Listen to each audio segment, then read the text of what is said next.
دوستان سلام، محمد قاسمی هستم. با قسمت سوم آنتنق در خدمتتونیم. این قسمت فیلم برتر IMDb رهایی از شاوشنگ، ساخته آقای داراوانت و نقد مسعود خان فراستی. بریم ببینیم.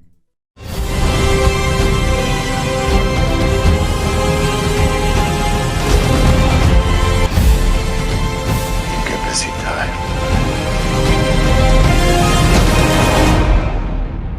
Now, the funny thing is, on the outside, a prisoner would be a crook.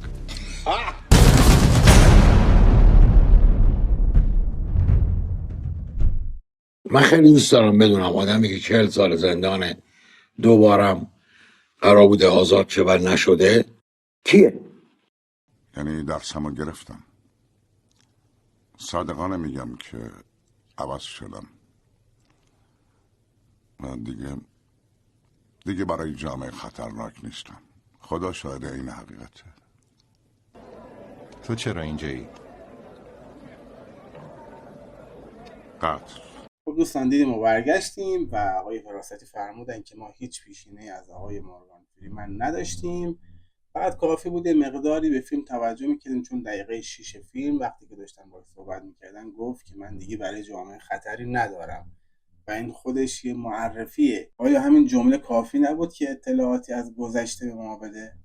و کسی که برای جامعه خطرناکه یا عموما اراذل، باجگیر، زورگیر، قاتل، یکی از اینا میتونه باشه. و به نظر من برای یه نقش مکمل تا همین حد کفایت میکنه. که حتی دقیقه 39 فیلم هم دقت کنی یه جا میگه که من قتل کردم، به جرم قتل اومدم زندان. تمام شد.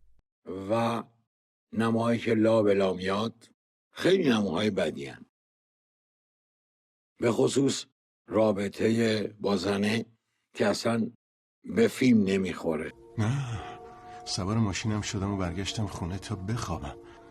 میون راه سلاحامو به رودخانه رویال انداختم. فکر میکنم این موضوع رو قبلا کاملا توضیح دادم. چیزی که برای من مبهمه اینه که فردای اون روز زن خدمتکار وارد خونه شده و همسرتون رو با کوینتین در حالی که با گلوله‌های کالیبر 38 کشته شده بودن پیدا کرده. با توجه به اینکه در مورد این جنایت بیگناهم، آقا پیدا نشدن سلاح به نظر من اصلا بهانه خوبی نیست.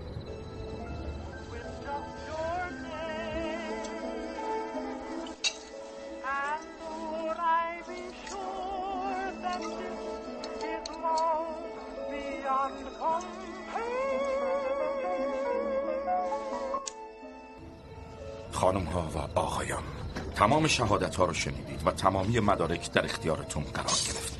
متهم در صحنه جنایت حضور داشته. رد پاش اونجا پیدا کردیم. گلوله های پیدا شده روی زمین پوشیده از اثر انگشت او بود، به علاوه یک شیشه شکسته بوربون همراه با اثر انگشت متهم. و مهمتر از همه، زن و مردی رو پیدا کردیم که غرق در خون جان باختند. آنها مرتکب گناه شدند، ولی آیا متهم این اجازه رو داشت که خودش حکم کنه و حکم رو اجرا کنه؟ وقتی در این مورد فکر میکنید، به اینم فکر کنید که توپی این تپانچه 6 گلوله میخوره، نه 8. ادعا میکنم که این جنایت ناشی از خشم آنی نبوده، که اگر چنین بود قابل درک بود، نه اقماز. نه، این یک تصویر یک مرد فوق‌العاده سرد و بی‌رحم و نزد من ایجاد کردین آقای دوفرن. قیافه شما خونمو به جوش میاره. با عنایت به قدرتی که ایالت مین به من داده، بدین وسیله شما رو به گذراندن 2 بار حبس ابد محکوم میکنم. هر بار برای یکی از قربانیان. ختم ادعا است. ببینید، فیلمساز نیومده اول یه دور کامل صحنه جرم نشون بده توی سکانس مجزا، توی سکانس مجزا بیاد دادگاه رو نشون بده. این ایجاز تصویریه. این یه کارگردان و مؤلف میتونه کار بکنه. این فیلم بی خود و بی جهت فیلم اول IMDb نیست. تمام این جزئیات شما کنار هم بذارید، آخر فیلم ببینید به چی میرسید. و خیلی جذابه که همزمان یه نفر ببینه که داره یه جرمی مرتکب میشه، حالا یا گناهکار یا بیگناه، همزمان حکمش هم ببینی. این میشه ایجاز تصویری، پرهیز از زیادگویی، تصویری صحبت کردن، تصویری انتقال دادن. اگر خاطرتون باشه قسمت اول فیلم پدرخوانده یه صحنه عروسی داشتیم که اونم تدوین موازی بود و اون کارکرد خودش داشت. اینجا باز دوباره ما تدوین موازی داریم. اینجا کارکرد تدوین موازیمون اطلاع رسانیه. معرفی و اطلاعات اتفاقی که افتاده و به چه علت زندانی وارد زندان شده. به همین راحتی. پس ایجاز تصویری رعایت شد.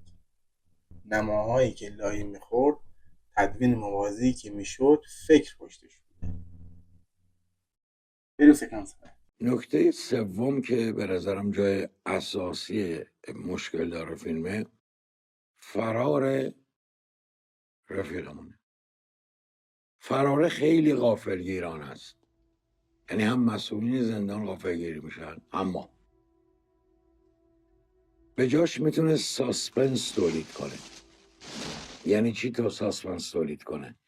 یعنی ما مدام با کندن این دیوار با همون چکش فسقلی مواجه میشدیم و این پیگیری این آدم و این خاکایی که این ریزه جیبش، همه اینا.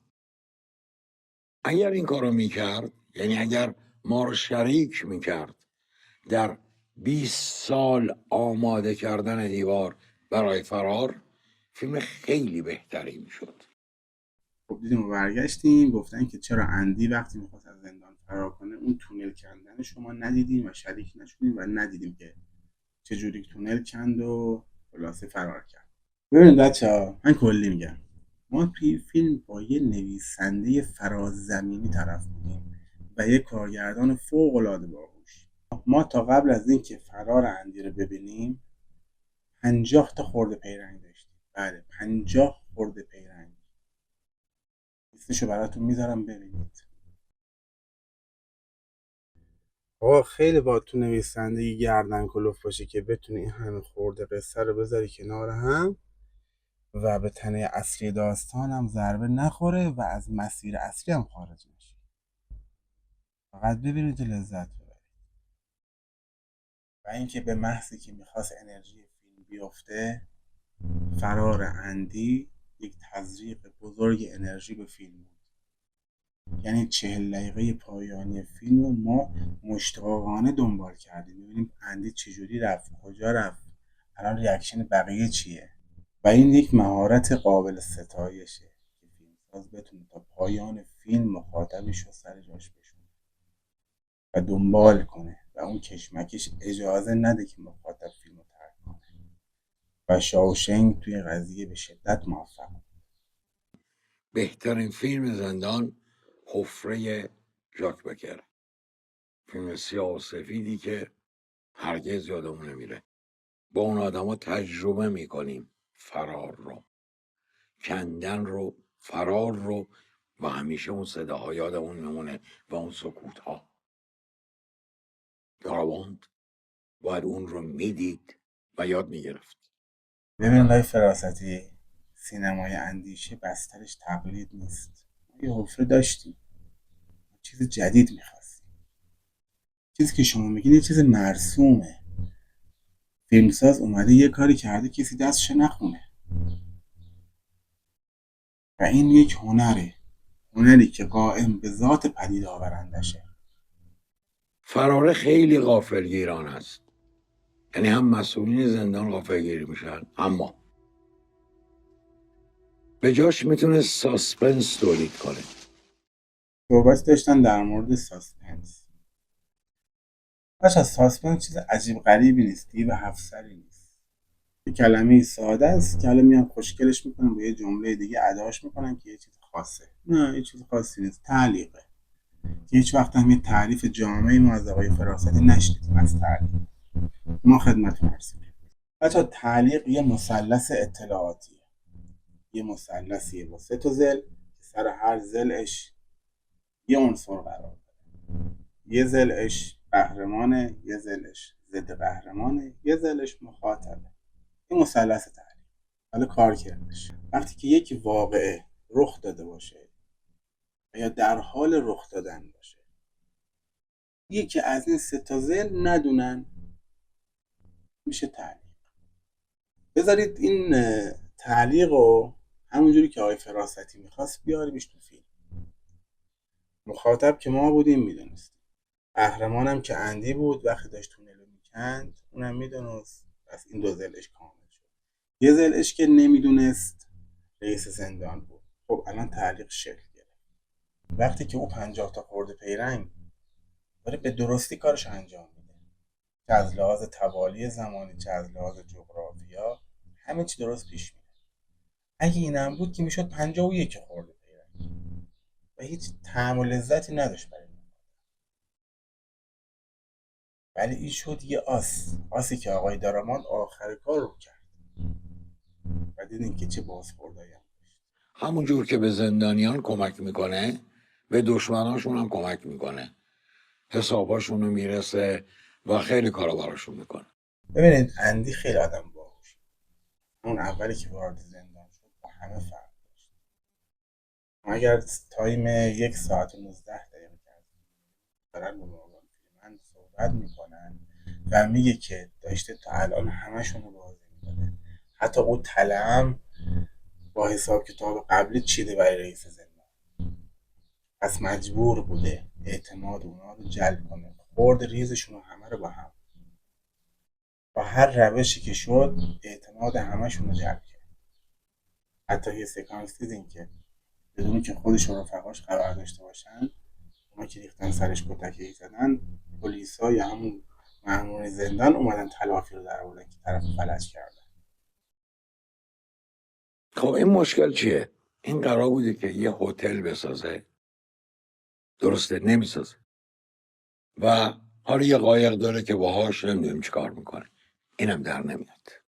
این باید در میومد، باید اون رؤیاش در جایی که خاطره نیست کاملا، نه فقط یه جای بازی اقیانوس آرام یه گوشه ای از اون، نه.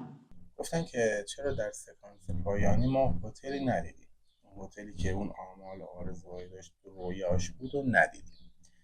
آقای فراستی ببینید، ما اونجا وقتی که سکانس پایانی بود اندی رو دیدیم با اون قایق که دوست داشت که گفته بود رویاش من یه قایق فکستنی میخوام که خودم تعمیرش کنم، و اون نامه‌ای که زیر درخت گذاشته بود برای مورگان فریمن تو هم نوشته بود من برای احداث هتلم نیرو نیاز دارم.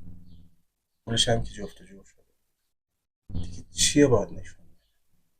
چرا همه چی باید شسته رفته باشه؟ حتما باز وجود اون سنگ و آجر و سیمان بود که شما مجاب میشدیم. بچه در اون مایه فیلم فقط امید بخشید، هر جا رو که نگاه میکنیم امید بخشید. اون استمراری که برای ارسال نامه داشت، وقتی که جواب نامش گرفت بعد از 6 سال گفت فقط 6 سال طول کشید، حالا یه هفته براش طول کشید. تمام این فیلم سراسر امید بخشی بود و اولویت رسیدن به آرامش بود، و حتی اگر قرار بود کاری بکنه برای رسیدن به پول که کلی هم نقشه براش کشید، اون هتل و عایق و فلان در اقیانوس آرام برای رسیدن به آرامش بود و دستیابی به اهداف، همش محقق شد. بچه‌ها یه نکته من توی این فیلم دیدم و دوست دارم باهاتون به اشتراک بذارم.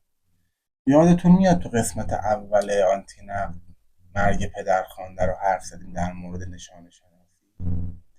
اینجا مرگ بروکس هم نشانه داشت. کفش نشانه مرگ، یعنی وقتی که بروکس رفت بالا نرفت، یعنی هیچ المانی نداشتیم که میخواد بره خودکشی کنه، رفت بالا اونو چیزا رو هک کنه که بروکس اینجا بود و بعدش دیدیم آویزون شد و کفش نشانه مرگ.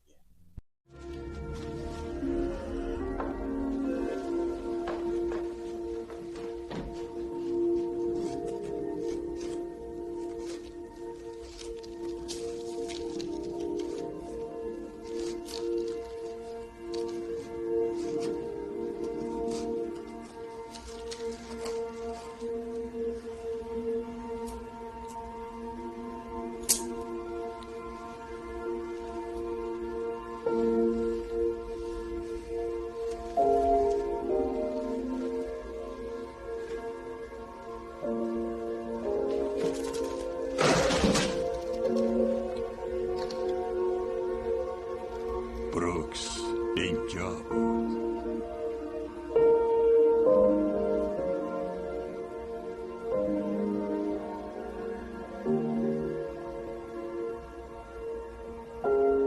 یه جای دیگه هم داشتیم کفش. وقتی که رئیس زندان به اندی گفت کفشامو خوب باکس بزن، لازمشون دارم. چیزای منو ببر به رخشور خونه. کفشامم برق بنداز. میخوام مثل آینه برق بیفتن. بله قربان.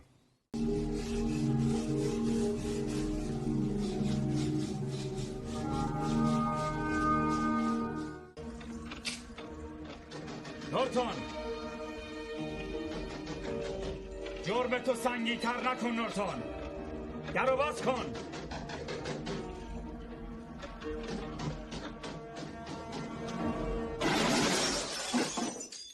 وقتی موفق میشه رفیق ما زندان رو کتابخونه جدی براش برپا کنه، دیگه زندان حذف میشه بیش و کم.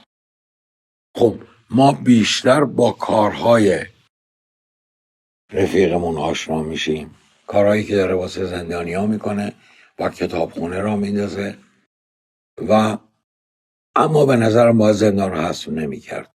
تقریبا زندان حذف میشه. این عیبشه. بچه برای پیشبرد داستان توسط قهرمان تمامی عناصر، هر چیزی که از لنز دوربین فیلمساز دیده میشه، همه از قبیل لوکیشن، بازیگر، هر چیزی که وجود داره تماما در اختیار قهرمان هست برای پیشبرد قصه. زندان تا یه جای کار میکرد، از اون بعدی کار کردی نداشت، میشد یه عنصر تکراری و بیکار برد. که از این به بعد عنصر زندان برای پیشبرد قصه دیگه کاربردی نداره، نیازی نیست به وجودش. بریم بعدی. خب بچه امیدوارم که خسته نشده باشین. بریم پلان طلایی رو ببینیم که من واقعا دوستش دارم. بریم ببینیم. خب ما در حال مشاهده جذاب ترین پیووی تاریخ سینما هستیم و داره بازیگر رو با یه پیووی میبره در قعر زمین و در بند کشیدنش رو اینجوری نشون میده. بله دیدیم و اومدیم. امیدوارم که سلیقه منو پسندیده باشین، چون معمولا من بهترین پلان‌ها رو که میخوام انتخاب کنم به تمام جزئیات توجه میکنم. بریم ادامه. فیلمی که گاهی دوم شده ولی همچنان اوله و از نظر مخاطبا بهترین فیلم تاریخ سینمای جهانه. من برای اون IMDb و مخاطباش چندان اهمیتی قائل نیستم، چون فکر کنم فیلمبینای حرفه‌ای نیستن. ببینید ما با بهترین فیلم تاریخ سینما مواجهیم و دیدیم که چه نقدهای عالمانه‌ای هم زده شد به فیلم و کماف سابق تماما بی‌پایه و اساس. هیچ اساس علمی نداشت. فیلمساز با ساخت این اثر به درستی و به خوبی خلق معنا را برای اهالی سینما به یادگار گذاشت. برای اهالی سینما. خب دوستان قسمت سوم آنتی نقدم به پایان رسید. لطفا اگر ویدیو رو دوست داشتین ما رو حتما سابسکرایب کنید، لایک کنید، کامنت بذارید، زنگوله رو هم حتما بزنید که شما رو مطلع کنه از ویدیوهای بعدی. ما حتما کامنت ها رو میخونیم، حتما به ما کامنت بدین، ما رو در جریان نظریات خودتون بذارید تا ما بتونیم کیفیت های ویدیومون رو دفعه به دفعه بالاتر ببریم. به امید دیدار هفته آینده با قسمت 4 آنتی نقد میام خدمت.